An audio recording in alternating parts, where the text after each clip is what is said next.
Bonjour et bienvenue sur topcom.fr pour les interviews de l'expression, le magazine du management et de la communication. Cette année, l'Institut Pasteur fête ses 120 ans. À cette occasion, une campagne anniversaire a été lancée le 14 janvier. Elle a donné le coup d'envoi d'une série d'événements tout au long de l'année. Dans la continuité de la nouvelle stratégie de communication inaugurée en 2006, la nouvelle campagne revient sur les recherches et découvertes marquantes de l'Institut Pasteur.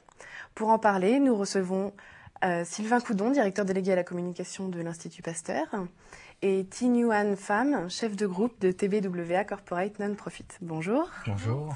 Alors tout d'abord, Sylvain Coudon, est-ce que vous pourriez nous présenter l'Institut Pasteur, son histoire, puisque maintenant on va aussi parler de son anniversaire.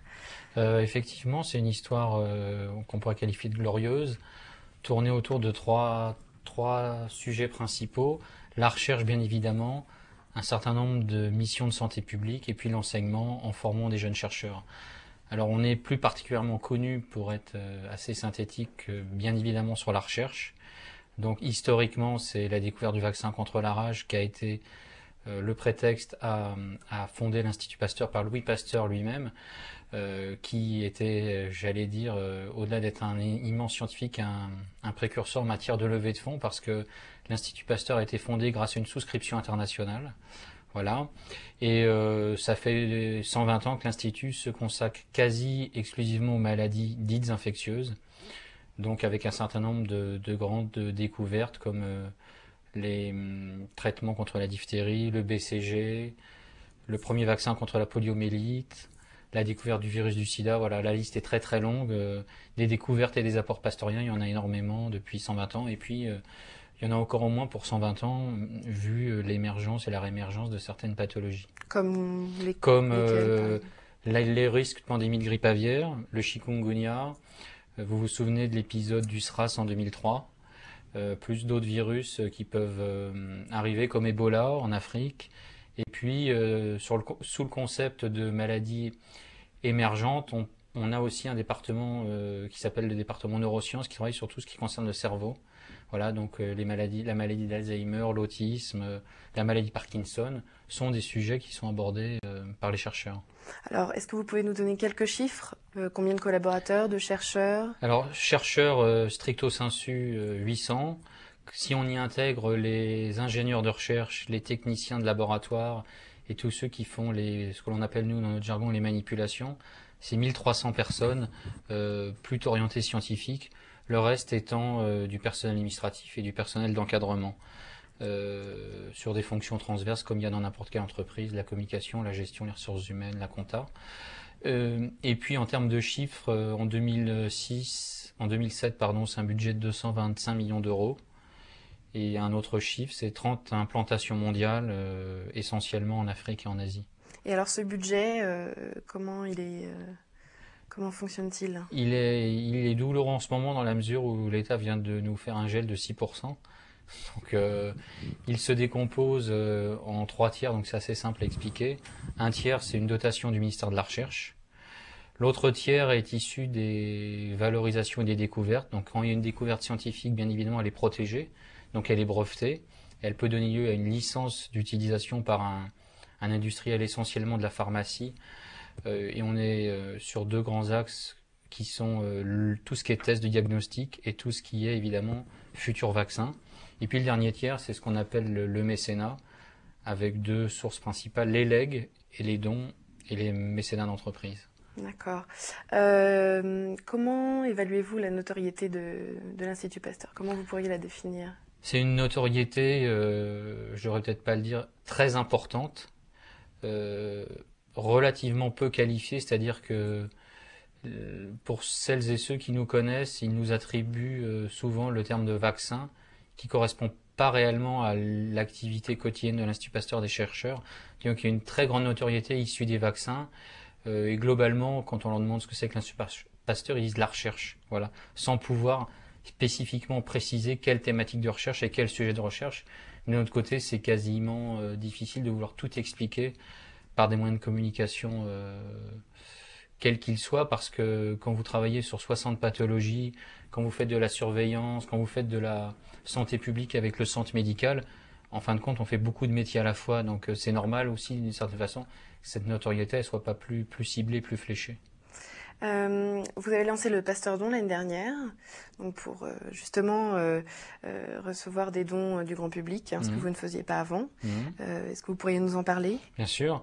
Le Pasteur Don, c'est à la fois, comme je l'avais expliqué d'ailleurs dans ce même studio, une opération d'image et une opération de collecte. C'est la grande opération de collecte qui manquait à l'Institut Pasteur. L'Institut Pasteur n'ayant pas, comme les autres grandes causes, d'événements médiatiques de collecte ou d'événements de collecte médiatiques au choix. Et voilà, donc on a lancé ça en 2007, ça a bien marché, même très bien marché, et donc d'ores et déjà on travaille sur la prochaine édition. Et donc le bilan les résultats? Le bilan d'image est extrêmement positif, un pressbook volumineux, beaucoup de retombées RP. Et de TF1. Voilà, par exemple, on a fait 2 fois Claire Chazal, à une semaine d'intervalle. Ah, quand même. Quand même, comme vous dites. Et puis un bilan financier positif avec près de 800 000 euros collectés en une semaine. Et alors le prochain, quels sont vos objectifs?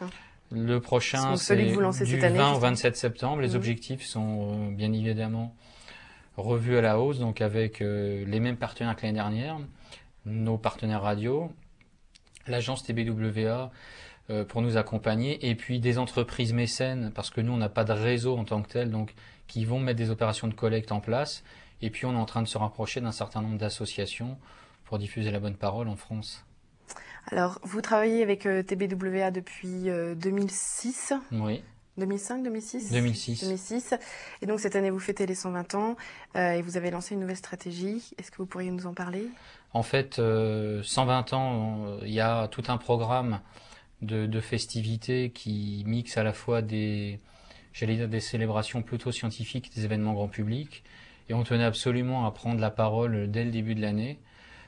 Parce que il m'apparaissait qu'un anniversaire étalé sur l'année, c'est quand même plutôt compliqué à gérer compte tenu de nos budgets. Donc moi j'estimais qu'il fallait qu'il y ait un début, qu'il y ait une fin. La fin c'est les journées portes ouvertes en novembre, mais le début c'est la campagne qu'on a orchestrée la semaine dernière. Et donc justement sur cette campagne, quel était le brief auprès de l'agence?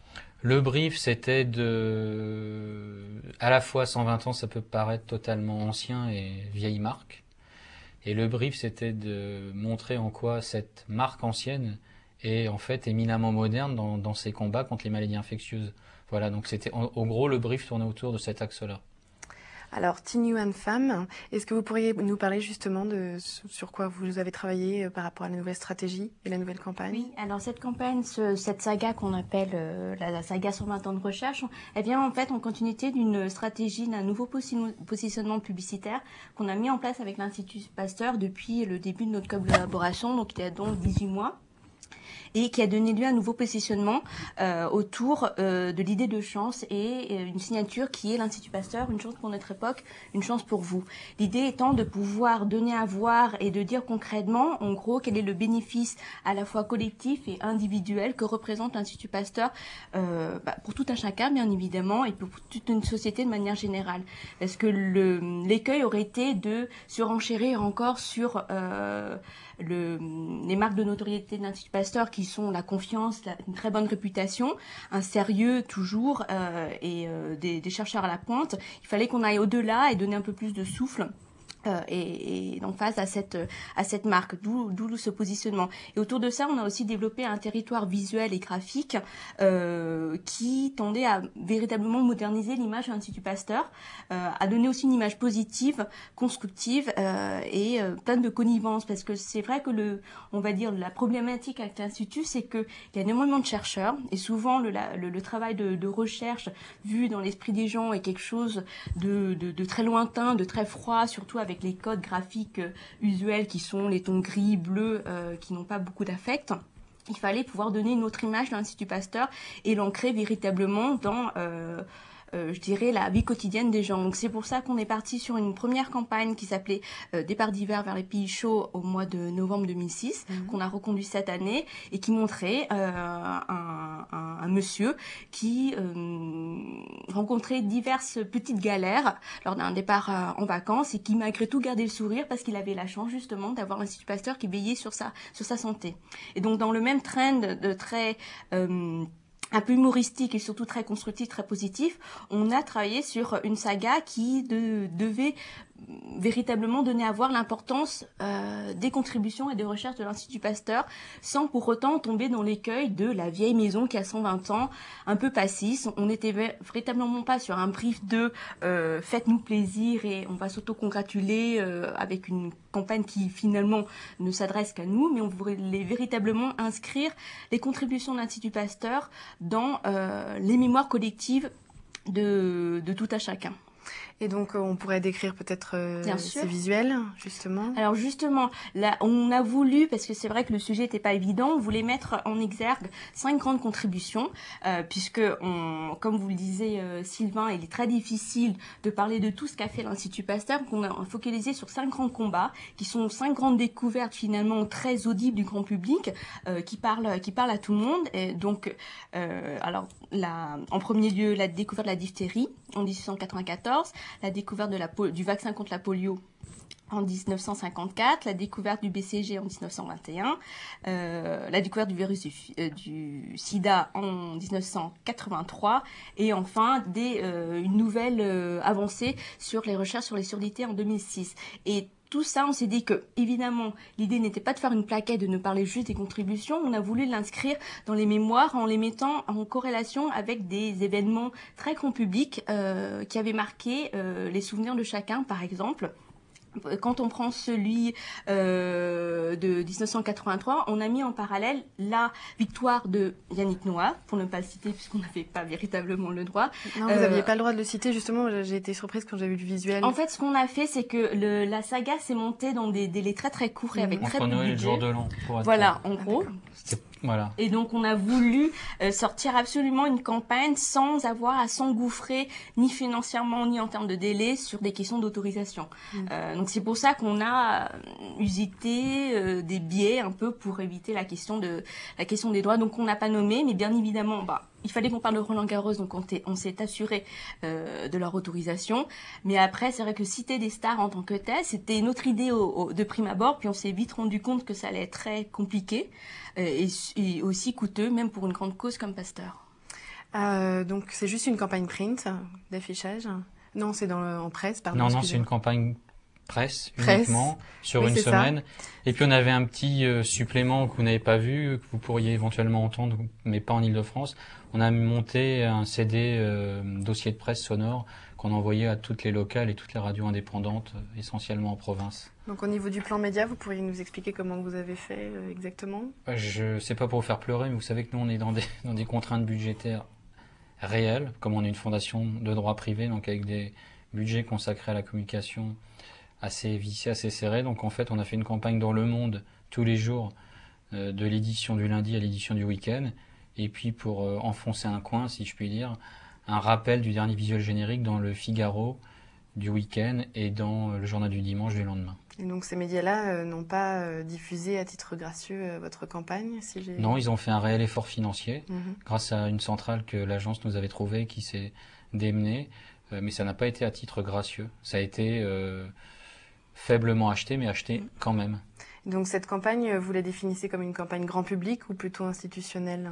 Je dirais un peu des deux, c'est-à-dire qu'il y a beaucoup de connivence avec le grand public, forcément, et comme l'expliquait Tinuan, ça s'inscrit dans la logique de ce qu'on a essayé de mettre en place depuis 2 ans. Et puis c'est aussi une forme de parole institutionnelle. Et puis la particularité de cette campagne par rapport et à la campagne d'hiver et au Pasteur Don, c'est qu'il n'y a pas du tout d'appel à don, c'est du pur corporate. Là, en l'occurrence, c'est une prise de parole où il n'y a pas un appel à don frontal. Il est même quasiment inexistant. Et si les gens veulent en savoir un peu plus sur nous, il n'y a aucune référence à l'appel à don, ni dans la body copy, ni dans les accroches, ni dans la signature. Pas du tout, du tout.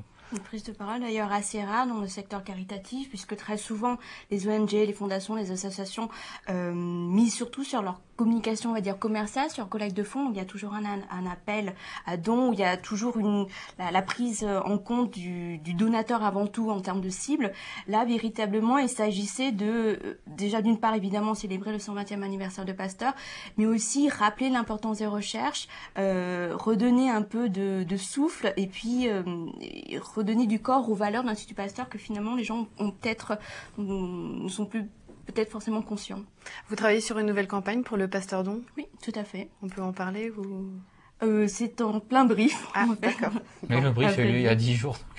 Voilà. D'accord. Comme c'est au mois de septembre, ils ont un peu de temps. Bon, en attendant Voilà. pour la prochaine fois, alors. Mais j'en profiterai pour les relancer à la sortie. Il y a pas de souci. Très bien. On va parler donc des 120 ans, Oui, parler des événements, des opérations que vous allez mener toute l'année. oui. Est-ce que ce sont des événements internes, externes, un peu des deux? C'est essentiellement, il y a une fête de l'interne, mais comme son nom l'indique, elle est très interne, donc elle n'intéresse pas forcément grand monde, si ce n'est les pasteuriens. Il y a un certain nombre d'événements externes qui sont structurés autour d'événements pour des publics scientifiques. Donc Elie Metchnikov, si je vous demande qui c'est, vous allez me dire je ne sais pas. C'est juste le prix Nobel 1907 et c'est celui qui a découvert qu'on avait tous une immunité. Donc c'est le père de l'immunité humaine. 25 ans de découverte du virus du sida. Je passe sur les événements scientifiques, il y en a deux autres. Et les événements grand public, ils se succèdent à partir du mois de septembre avec une montée en puissance. Un gala au théâtre des Champs-Élysées, le 17 septembre. La pose de la première pierre d'un nouveau bâtiment consacré aux maladies émergentes. Où là, il faut qu'on fasse un effort en matière de mécénat pour trouver des partenaires financiers. Voilà, le bâtiment sera achevé en 2012. Et puis le Pastordon du 20 au 27 septembre. On soufflera un tout petit peu et le 14 novembre, il y aura un grand colloque de santé avec Bernard Kouchner et un certain nombre de représentants politiques et du monde de la santé, dont le président de Novartis par exemple.